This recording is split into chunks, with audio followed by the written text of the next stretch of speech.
সকাল বা বিকেলের নাস্তায় যদি থাকে একদম ফুলকো আর লেয়ারযুক্ত ডিম পরোটা, তবে তো আর কিছুই লাগে না।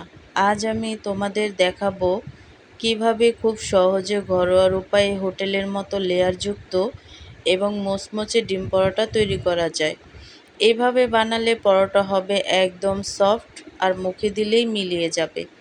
তো তার জন্য কিন্তু এখানে আমি নিয়ে নিছি ময়দা, তোমরা চাইলে আটা ব্যবহার করতে পারো। তো আটা দিয়েও কিন্তু খুব সুন্দরভাবে লেয়ারযুক্ত পরোটা হয়। তারপর কিন্তু এখানে আমি অ্যাড করে দিচ্ছি স্বাদ মতো লবণ অ্যাড করার পরে এখানে আমি অ্যাড করে দিচ্ছি সামান্য একটু চিনি। তো চিনিটা দেওয়ার পরে কিন্তু শুকনো উপকরণগুলো খুব ভালোভাবে মিলিয়ে নেব। লবণটাকে ভালোভাবে শুকনো উপকরণের সাথে ভালোভাবে মিশিয়ে নেওয়ার পরে এখানে আমি অ্যাড করে দেব সামান্য একটু তেল। তো তেলটা দেওয়ার পরে কিন্তু এখানে আমি অ্যাড করে দেব হালকা কুসুম গরম পানি। তোমরা চাইলে নর্মাল পানি দিয়েও করতে পারো। তো পরোটা লেয়ারযুক্ত আর ফুলকো করার একটা বড় টিপস হলো ডো তৈরির সময় সামান্য কুসুম গরম পানি আর একটু তেল দিয়ে ভালো করে মেখে নিতে হবে। ডো মাখানোর পর অন্তত 15-20 মিনিট রেস্টে রাখবে। তো দেখো আমি কিন্তু ভালোভাবে অল্প অল্প পানি দিয়ে দিয়ে আমি একটা ডো তৈরি করে নিছি। আর এই ডোটাকে 15-20 মিনিটের জন্য রেস্টে রেখে দেব। আর রেস্টে রাখলে কিন্তু অনেকটা ভালো হয়। তো তোমরাও কিন্তু এভাবে রেস্টে রেখে দেবে। তো তারপরে কিন্তু এখানে আমি একটা বাটি নিয়ে নিছি। তারপরে এখানে আমি অ্যাড করে দেব কর্নফ্লাওয়ার। তোমরা চাইলে কিন্তু ময়দা দিয়েও এই মিশ্রণটি তৈরি করতে পারো। তারপর হচ্ছে এখানে আমি অ্যাড করে দেব রেগুলার রান্না করার তেল দিয়ে ভালোভাবে মিশিয়ে নেব। তো হাই গাইস, আসসালামু আলাইকুম, welcome back to my channel. কেমন আছো তোমরা সবাই? আশা করছি ভালো আছো। আল্লাহর রহমতে আমি অনেক ভালো আছি। তো গাইস, ভিডিওটি ফার্স্ট থেকে লাস্ট পর্যন্ত দেখতে থাকো। আশা করছি ভালো লাগবে। আর ভালো লাগলে প্লিজ একটি লাইক আর একটি সাবস্ক্রাইব করে পাশে থাকবে। তো মিশ্রণটি তৈরি হয়ে যাওয়ার পরে এক সাইডে রেখে এখানে আমি নিয়ে নিছি 2টা ডিম, দিয়ে দিছি পেঁয়াজ কুচি, কাঁচামরিচ কুচি। তারপর কিন্তু এখানে আমি অ্যাড করে দেব ধনেপাতা কুচি আর হচ্ছে সামান্য একটু লবণ দিয়ে ভালোভাবে ফেটিয়ে নেব। আর ডিমটাকে কিন্তু ভালোভাবে ফেটিয়ে নিতে হবে। তো এভাবে করে বিট করে করে তারপরে কিন্তু ডিমটাকে আমি ভালোভাবে ফেটিয়ে নিছি, দেখতেই পাচ্ছ। তো ভালোভাবে ফেটিয়ে নেওয়ার পরে কিন্তু এই ডিমটাকে এক সাইডে আমি রেখে দেব। তারপর হচ্ছে এখানে কিন্তু ময়দাটা অনেকটা নরম হয়ে গেছে আগের চাইতে। তো আরেকটু ময়ম করে নেব। তো ময়দাটাকে যতটা ময়ম করবে এই পরোটা কিন্তু ততটাই সফট এবং লেয়ারযুক্ত হবে। তারপর কিন্তু আমি লেচি কেটে নেব। যেই কয়টা পরোটা আমি তৈরি করব সেই কয়টা লেচি আমি কেটে নেব। তো দেখো মাপ মতো করে তারপরে কিন্তু লেচিগুলো আমি কেটে নিচ্ছি। তো তোমরা চাইলে কম বেশ করে তৈরি করতে পারো, বেশি চাইলে বেশি বা কম চাইলে কম। তো এখানে আমি টোটাল 4টা লেচি কেটে নিছি। তো কেটে নেওয়ার পরে কিন্তু এখানে দেখতেই পাচ্ছ লেচিগুলো একটু বড় বড় সাইজের তৈরি করে নিয়েছি। তারপরে হচ্ছে একটা লেচি আমি নিয়ে নেব পরোটা তৈরি করার জন্য। তো লেচিটাকে ভালোভাবে একটু চ্যাপ্টা করে তারপরে কিন্তু সামান্য গুঁড়ি দিয়ে আমি একটা রুটির মতো করে বেলে নেব। তো এই পরোটাগুলো একটু বড় সাইজের রুটির মতো করে বেলে নিতে হবে। তো একটা বড় রুটির মতো করে বেলে নিতে হবে। তারপর কিন্তু পরোটাটা আমি তৈরি করে নেব। তো দেখো একটা রুটির মতো করে আমি বেলে নিচ্ছি। আর এইভাবে করেই কিন্তু সহজভাবে এই পরোটাটা রুটির মতো করে বেলে নিতে হবে। আর এটা বাঁকা হলেও সমস্যা নেই। তো দেখো বড় একটা রুটি বেলে নিছি। আর এখন আমি একটা ছুরির সাহায্যে এই পরোটাটাকে একটা শেপ দিয়ে নিব। তো তার আগে কিন্তু এখানে যে মিশ্রণটা আমি তৈরি করে নিছি সেটা কিন্তু উপর দিয়ে আগে থেকেই ভালোভাবে অ্যাপ্লাই করে দেব। তো তোমরা কিন্তু কাটার পরেও দিতে পারো, কিন্তু আমি এখন পুরোটা মেখে নেব।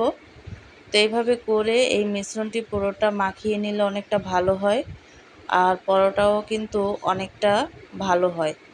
তো দেখো আমি কিন্তু পুরোটা এভাবে করে মেখে নিছি। তারপর একটা ছুরির সাহায্যে এভাবে করে শেপ দিয়ে দিয়ে কেটে নেব। তো সম্পূর্ণটা কিন্তু এভাবে করে শেপ দিয়ে দিয়ে কেটে নেব। তো তোমরা চাইলে কিন্তু যে কয়টা ইচ্ছা কাটতে পারো। আর এভাবে কেটে নিলে কিন্তু পরোটাগুলো অনেকটা লেয়ারযুক্ত হয় আর খেতে অনেকটা ভালো লাগে, একেবারে পাট পাট হয়।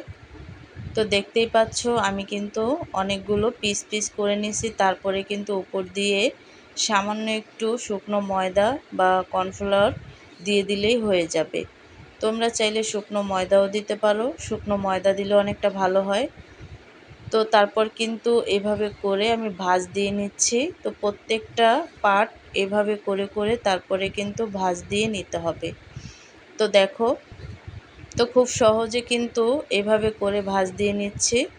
তারপরে হচ্ছে আমি এই লিচিটাকে একেবারে গোল বলের মতো করে তৈরি করে নেব। তো এভাবে করে তারপরে কিন্তু গোল বলের মতো করে আমি তৈরি করে নিচ্ছি। তো খুব সহজেই কিন্তু গোল করে তারপরে বলের মতো হয়ে গেছে। তো এইভাবে করে সবগুলো লিচি কিন্তু আমি এভাবে করে নেব। তো এভাবে করে ঘুরিয়ে ঘুরিয়ে তারপরে কিন্তু 4টা লিচি আমি এভাবে করে নিছি। আর এভাবে করে নিলে কিন্তু তৈরি করতে খুব সহজ হয়। তো একটা লিচি আমি এখন তৈরি করে নেব পরোটা। তার জন্য শুকনো ময়দা দিয়ে তারপরে কিন্তু এই পরোটাটা আমি তৈরি করে নেব। আর পরোটা বেলার সময় ভেতরে একটু তেল আর শুকনা আটার প্রলেপ দিলে ভাজার সময় লেয়ারগুলো খুব সুন্দরভাবে খুলে আসবে এবং পরোটা অনেক বেশি ফুলকো হবে। তো দেখো আমি কিন্তু পরোটাটা তৈরি করে নিছি। আর সবগুলো পরোটাই কিন্তু এভাবে করে আমি তৈরি করে নিছি। তারপর কিন্তু একটা তাওয়া গরম করে একটা পরোটা আমি দিয়ে দিছি। আর দিয়ে দেওয়ার পরে কিন্তু এই পরোটাটাকে আমি ভেজে নেব। তো দেখতেই পাচ্ছ, এক পিঠ হয়ে গেলে আরেক পিঠ আমি ভালোভাবে উল্টিয়ে দেব। আর উল্টিয়ে দেওয়ার পরে দেখবে যে ওই পিঠটাও হয়ে গেছে। তো এইভাবে উল্টিয়ে পাল্টিয়ে তারপরে কিন্তু পরোটাটা আমি ভেজে নেব। তো দেখো, এপিঠ ওপিঠ এভাবে করে ভেজে নিলে কিন্তু খুব সহজভাবে এই পরোটাটা ভেজে নেওয়া যায়। তো দেখো আমি কিন্তু আরেকবার উল্টিয়ে দিছিলাম। তারপরে হচ্ছে যে ডিমটা মানে কাঁচা ডিমটা আমি আগে থেকে রেডি করে রাখছিলাম, সেই ডিমটা কিন্তু এভাবে উপর দিয়ে পুরোটা রুটিতে ছড়িয়ে দেব। তো বেশি বেশি করে ডিমটা দিয়ে তারপরে কিন্তু পুরো রুটিতে ছড়িয়ে দিতে হবে এইভাবে করে। তো এইভাবে করে পুরোটা রুটিতে ছড়িয়ে দেওয়ার পরে আমি পরোটাটাকে একটু উল্টিয়ে দেব।